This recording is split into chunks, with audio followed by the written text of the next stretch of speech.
গায়ে হাত দিল তো সভ্য লোক। কি করছেন ওখানে? আর এই আজ আমি এখানে এসেছি শ্রীলা মজুমদার শ্রীলাদির জীবন সেলিব্রেট করতে। অনেকে দীর্ঘদিন বাঁচে, অনেকে আরো বেশি বাঁচে, অনেকে কম দিন বাঁচে, কিন্তু এরকম একটা সেলিব্রেটেড লাইফ, এরকম একটা জার্নি খুব কম জনই সেই সুযোগটা পেয়েছেন, সেই সুযোগটা করে নিয়েছেন। তাই মাই স্যালুট টু মাই শ্রীলাদি।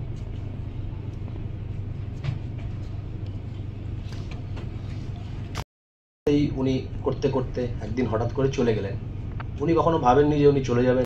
মনে হয় যেটা ঠিক না। আমাকে প্রচুর বকেওছে ফোনে, না আমি এরকম এগুলো শুনবোই না, আমি এটা তুই কেন এটা এরকম করলি, এটা ঠিক হয়নি। মানে এই যে